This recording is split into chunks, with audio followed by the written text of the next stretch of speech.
everybody, I'm Bree the Plant Lady, checking in with a mid-September weekly garden tour. We are less than 2 weeks away from the Fall Open Garden, which is set for Saturday, September 21st from noon to 4 p.m. I hope you can come and join us, first day of autumn. We are gonna have a ribbon cutting and champagne toast right at noon to open up the greenhouse officially, and we will have the seed sale and all of our awesome artist vendors located in there just in case the weather gods don't smile on us. Now, I know it's probably a bit too much to ask, but if we could have a day like today, fabulous, beautiful skies, fresh air, no humidity, you could actually even have like a light sweater on, that would be amazing. But of course, I'm pretty well conditioned to recognize that when I plan big things, terrible weather is going to ensue. So at the very least, maybe we'll get some drought-breaking rain. But I do hope that you'll be able to join us. Remember, it's free, no registration, rain or shine. All right, I'm standing here in the native gardens, and I've got to say, I'm finally really impressed. So without further ado, let me turn this camera around and give you an up-close view. As you can see, the Rudbeckia triloba and the Solar Cascade Solidago are both now blooming together. I really love this yellow on yellow combination.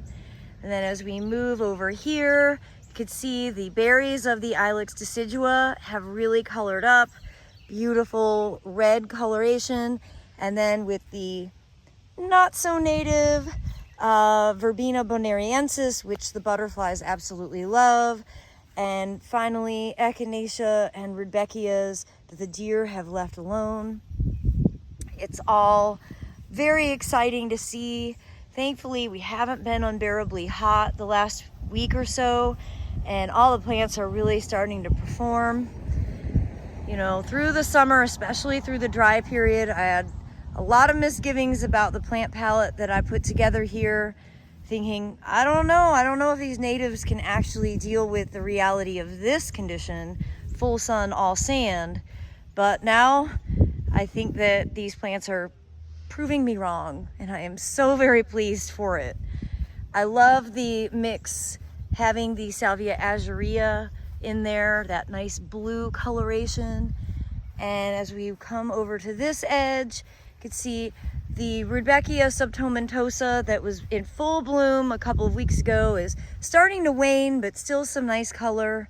And overall, this bed is just filled out really well. You know, this area is sort of the least dense along this edge, and that's because when I water, I usually put the hose or the sprinkler in the middle so I get both beds, and this corner doesn't get irrigated. So I'm just gonna have to try to put some more drought tolerant things into this edge to help prevent the turf grass from invading it. And you can see, though I did a really good job weeding, the Bermuda continues to just flow through, and I'm not going to get too into it right now because I have to leave and go to a symposium. But the work really never ends. I try not to use the work word, but when you're pulling common Bermuda out of your beds, I think it's fair to call it work. Now this other big bed, the placement of some of the salvia in here is a little awkward. It's so tall and stuff, it needs to go further back in.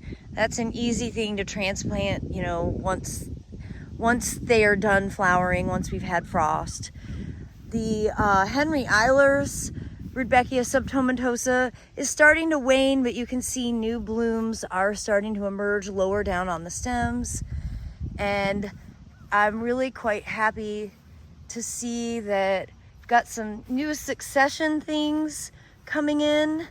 And let's see, is this a Scutellaria? No, is it? What is this plant that I am not even totally sure? I planted all of these. I don't see a label. Let's see, wait, here's a label. What does this one say? Oh, is this Salvia urticifolia? That might be. I need to look it up before I say that with any full confidence. But whatever it is, I really like it. I like it a lot. Nice and bushy. Here is that Salvia azurea. You can see, you know, larger flowers on it, slightly hot, or like floppy habit. I'm not 100%. I'm gonna look it up. Like I've said many times, this native plant palette isn't in my wheelhouse, and I am constantly learning about what these plants are and how they perform. Pleased to see that this is Solidago. Is this rugosa? Yes, Solidago rugosa is getting ready to start blooming, and really I think this combination is going to look beautiful for the fall open garden. And as I pan the east meets west border, you can see that the Pycnanthemum mudicum is absolutely doing its job, and of course pollinators of all sorts love it, but especially this particular wasp. The muley grasses are getting nice and full, and see, I think that over there is Scutellaria incana, although I don't know, I might be wrong. This is definitely a Scutellaria. It's a different flower than that, so that might be a salvia. Again, I need to Google it. And I'm really quite happy. You know, I would like for there to be a little more color, but I can keep working on it. For now, I'm considering this border, which is really difficult to keep watered, a pretty good success story. And this foundation bed that I weeded a few weeks ago and replanted with a couple different asters, everything is really looking perky and nice. So that's good. Things are growing. Maybe get some blooms this season. See, the existing pink muley grass are starting to put out their blooms. Not too spectacular right now. And of course, this phlox just continues to rock the world, and there's always pollinators on it. Here you can see cute little hummingbird moth visiting those blooms.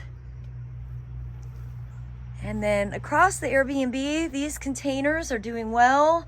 I've done some major cutbacks. They do need to be watered on a daily basis at this point, but it's great because I'm actually harvesting a fair amount from here. I've got eggplants coming and lots of jalapenos. In fact, I need to harvest some of these. This plant is absolutely loaded. This is the pot opeño, which is a jalapeno that sort of weeps. It was actually intended to go into a hanging basket. And I've got to say, I'm very, very impressed with this plant. It's not so large. I wouldn't put it in the ground because it would get swallowed by other plants, but it is a perfect container jalapeno.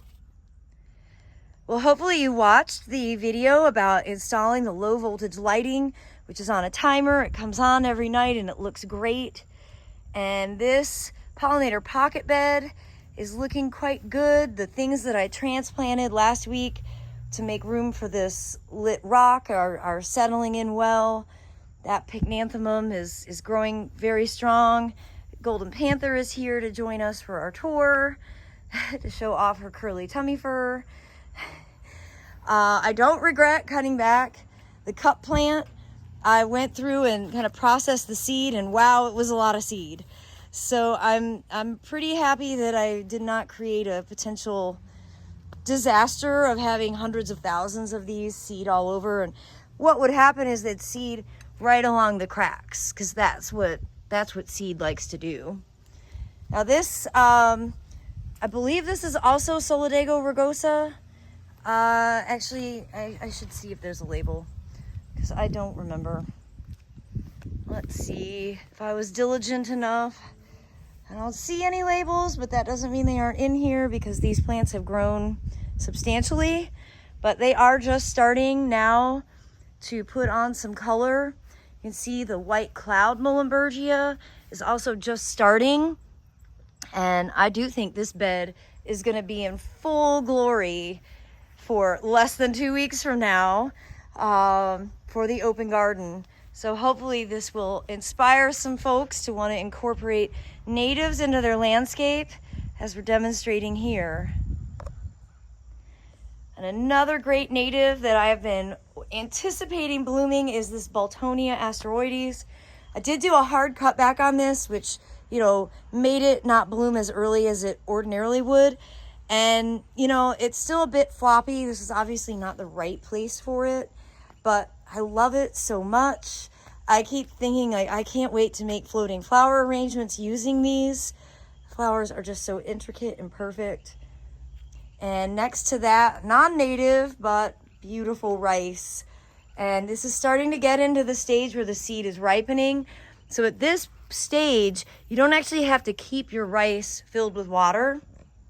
You can, that will keep the foliage nice and clean. But I love how the rice looks at this time of year. And, if you're just growing rice for the purpose of ornamentation, you can actually cut these seed stalks really anytime now and just bring them in and use them in flower arrangements.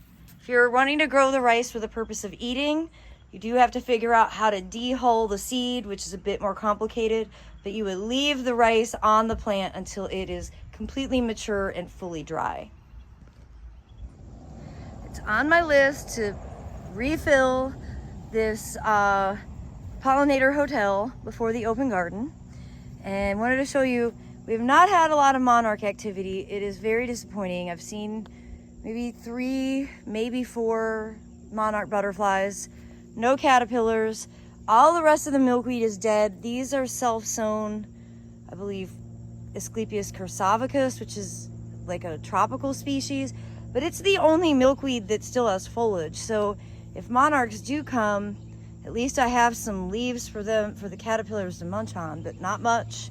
This probably isn't even enough for one caterpillar. It is disappointing that the monarchs haven't been more abundant, but it's just probably a sad reality of what we're facing. As we come along this shrub border, really just wanted to show you that the Welch's pink Calicarpa americana is really starting to color up now. It is so beautiful. And I appreciate that it really does color up often a lot earlier than like the straight species. At least here in my garden, that's the case. And I love this soft pink berry. Well, the wave remains very underwhelming, without question. No point to harp on it. New season's coming. We'll get it replanted. I am pleased to see that at least some of the cosmos are filling in. That, what I envision is no mulch being visible, and so obviously I'm disappointed with how this border has looked all summer. However, I'm not disappointed by the big front cottage garden. And, I love this combo. I really like burgundy and white together. It's kind of reminiscent of my days working at Montrose, where she had color blocked gardens, and I think I do that unintentionally, just sort of unconsciously because of my training working for Nancy Goodwin. I'm really impressed with the Wicked Witch Coleus from Proven Winners. I basically bought all of these plants from Johnson Nursery, which is on the way to Wilmington on Highway 40. If you live in North Carolina, there's a fabulous nursery, and they do a wonderful job year round. They have really great cool season stuff to buy that you can start thinking about. The Evolvulus poking out is really nice, that little drop of blue. Of course, the white vinca and the self-seeded native Salvia coccinea, which is actually seed from several years ago. And then, of course, the Cleome and the dark burgundy hibiscus. And then a great surprise poking out is that Thailand giant colocasia, some sesame, and then the castor beans, which really do play such an important role in this garden. And I know I've mentioned it, but I didn't plant those. They self-seeded, and I so appreciate plants that grow on their own accord, that I don't actually have to hold their hand in any concept. This salvia has gotten enormous. You can see how far spreading it is. It's just a wonderful plant, constantly covered in pollinators. And this eggplant is almost my height. I'm so impressed with this eggplant. I've gotten so much fruit from it. It has kept me fed all summer long. I'm really impressed, and I just need to go back in my records and get the name. I don't believe that it's in the market yet, but it should be a 2025 introduction. And I highly recommend this plant. Highly recommend it. And there, for a size comparison, it's definitely going to be taller than me by the end of the growing season. Well, everybody, I hope you'll tune in for part 2 of my mid-September weekly garden tour. I think I'm going to probably break this into 3 parts just like I did last week because there's so much to cover. And I do hope that we will be able to see you on Saturday, September 21st for the Fall Open Garden and Seed Sale. As always, thanks so much for watching and happy gardening.